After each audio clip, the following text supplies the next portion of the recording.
Sonia Bennett knew exactly why she had been invited. The invitation itself was proof. For years, the daughters of the town's wealthiest families had ignored her. Some openly mocked her. Others pretended she didn't exist. Sonia's mother worked double shifts at a diner. Her father repaired farm equipment when work was available.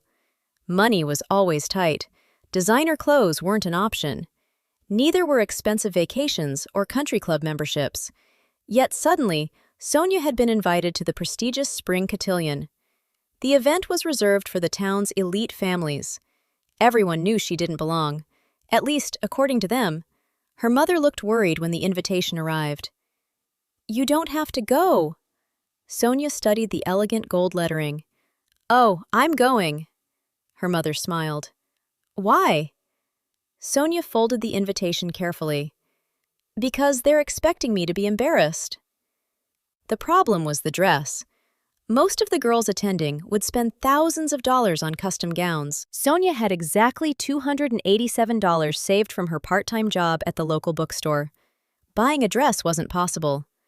Then, inspiration struck.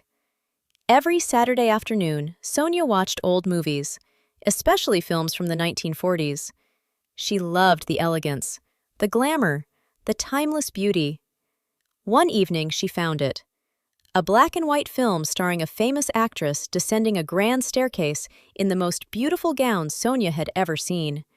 Flowing layers, elegant sleeves, delicate embroidery. The dress looked like something from a fairy tale. She paused the movie, then smiled. "I can make that." For the next 3 months, every spare moment was spent sewing. She bought fabric, then more fabric after making mistakes. She watched tutorials, read library books, pulled stitches out, started over. More than once she considered giving up. But each time she imagined the faces of the girls expecting her to fail, and she kept going. Night after night, stitch after stitch.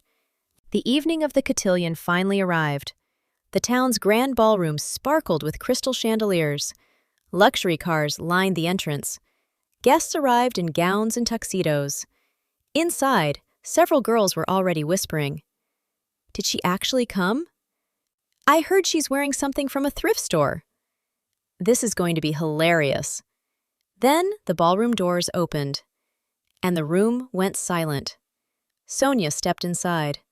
The dress shimmered beneath the chandeliers, not because it was expensive, because it was extraordinary. The vintage design looked unlike anything else in the room. Soft ivory fabric flowed elegantly to the floor. Hand-sewn details caught the light. The silhouette was timeless, graceful, almost ethereal. She looked as though she had stepped directly out of a Golden Age Hollywood film. Conversations stopped. Music seemed quieter. Even the photographers lowered their cameras for a moment. The girls who had expected a spectacle stared in disbelief. One of them whispered, "Where did she buy that?" Another answered softly, "I don't think she did." The judges for the evening couldn't stop asking about the gown. When they learned she had made it herself, they were astonished. Local business owners requested introductions. A fashion designer attending the event asked to see more of her work. By the end of the night, people were talking about Sonia, not because she was poor, not because she didn't belong, but because she was the most memorable person in the room. As the evening ended, Sonia walked outside beneath the stars. Her mother met her at the bottom of the steps. Tears filled her eyes. "You were beautiful." Sonia smiled. "So were the dresses." Her mother laughed. "No." She squeezed her daughter's hand. "You were." Across the street, several of the girls who had invited her stood watching.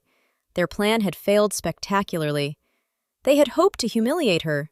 Instead, they had given her a stage. And Sonia had stolen the show. As she climbed into her parents' aging pickup truck, she looked back one final time at the glowing ballroom. For years, people had judged her based on what her family lacked. Tonight, they learned something important. Elegance couldn't be bought, talent couldn't be inherited, and confidence was worth more than any designer label. The truck pulled away, and inside the ballroom, people were still talking about the girl in the handmade dress long after she was gone. If you enjoyed this story, please subscribe to our channel. Thank you!